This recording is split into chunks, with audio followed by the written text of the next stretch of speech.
How to sun worship and stay safe. We bust some myths around sun exposure and skin cancer with the help of an expert. And later, do-it-yourself sunscreen. Is it dangerous? I'm Affan Chowdhry. Welcome to Globe Now. Skin cancer is one of the fastest rising cancers in Canada, according to the Canadian Cancer Society. In the United States, also an alarming picture. There has been a 200% jump in deadly melanoma cases in the last 40 years. That's according to a report by the Surgeon General released this week. The culprits? Sunbathing and tanning beds.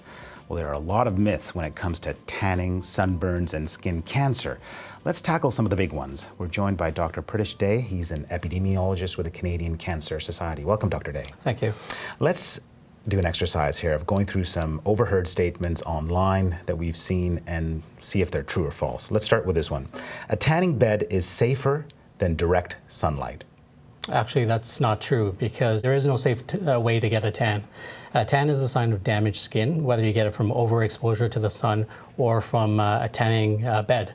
And we know, in fact, that tanning beds, some of them can release radiation up to 5 times that of the sun. Back in 2009, the World Health Organization actually classified tanning beds as causing cancer, so they are not safe. Okay, here's another one. A base tan protects you from sunburn. Well, that's not true either. A lot of people think that getting a base tan before they go off on sunny holidays protects them from a sunburn, when in fact the best way to protect yourself from a sunburn is to wear protective clothing, apply sunscreen, and seeking shade. A base tan only provides a very limited protection against sunburns. Okay, people of color don't get cancer. Well, that's not entirely true. It is true that people who naturally have darker colored skin have a lower risk of skin cancer compared to those who have light colored skin. But nonetheless, darker colored skin is still at risk of skin cancer. So the recommendation is that everyone, regardless of their skin color, should practice sun safety when they're outdoors. Right. And here's another one. I can't get sunburn on a cloudy, overcast day. Well, even when there's a cloud overhead and it's an overcast day, the sun's rays could be strong enough to put you at risk of getting sunburns and developing a tan. So the best thing to do for that, though, is to look at the UV index in your local weather forecast. So if the UV index is 3 or more, that's when you should be a little precautious. Here's another one. If I've never had a sunburn, I won't get cancer or skin cancer. Well, having sunburns or a history of sunburns is definitely a high risk factor for developing skin cancer later on. But even if you don't have sunburns, having a change in the color of your skin is just a sign of damage to the skin. And damage to the skin can mean that there's damage to the DNA, the cellular building blocks or genetic building blocks of your cells. So that can certainly increase your risk of developing skin cancer. Now here's something that people will say about being out in the sun. I need to be out in the sun so I can get enough vitamin D. Well, being out in the sun for a long time or even using indoor tanning are not safe ways of getting vitamin D. Actually, for most people, having brief exposure to the sun, midday sun for about a few minutes, and dietary intake of vitamin D through fish, eggs have a lot of vitamin D content in it. Okay. And if you don't get enough vitamin D through your diet, you can always supplement through vitamin D tablets. Okay, here's another one. The sun damage is only temporary. If I avoid the sun some days, I can stay outside longer on other days. Well, that's not actually true. Even though you might have a sunburn that goes away, or if you have a tan that fades away eventually, the damage to the skin is already there. Damage to the skin means that there might be damage to the DNA, so right. The cellular level changes that happen that you can't see visibly.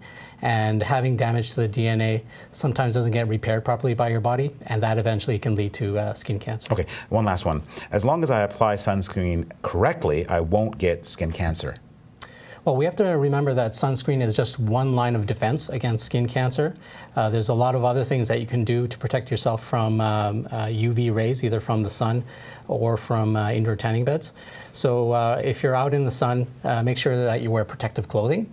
Like a broad-rimmed hat, long-sleeve clothing, if that's possible at all, sunglasses, and look for shade. And, of course, avoid indoor tanning altogether because we know that they cause cancer. Okay, well, thank you so much, Dr. Day. Okay, thanks very much. Well, we want to hear from you. What are the tricks that have worked in your family to make skin protection part of the conversation? Tweet us at Globe Now.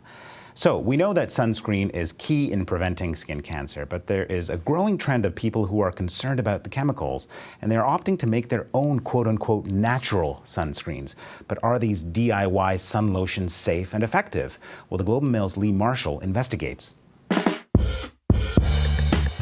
Making your own sunscreen is a popular trend this summer. But these homemade formulas are not a replacement for the real deal from the drugstore. Here's the problem with homemade remedies. Many of these concoctions contain oils, like coconut oil or almond oil. Oils can actually make the skin more susceptible to the sun, meaning they are doing the exact opposite of what a sunblock should do. And while some have ray-blocking ingredients like zinc oxide, there is no evidence that the do-it-yourself mixtures work. There is, on the other hand, evidence to show your regular, store-bought sunscreen does work. If you really want to protect your skin, grab a bottle that's stamped with the Canadian Dermatology Association seal of approval.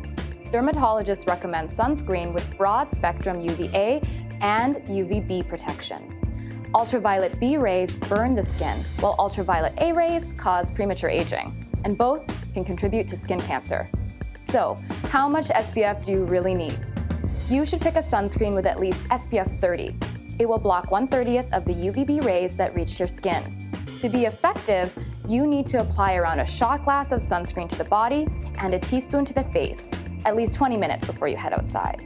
And don't forget to reapply every couple of hours, even if it's overcast. If you really hate reapplying sunscreen, stay out of the sun during peak sunlight hours. That's 11 a.m. to 4 p.m. But remember, even if you're just scooting out to grab a quick lunch, you need to lather it on. Otherwise, you might get a side of sunburn with your sandwich.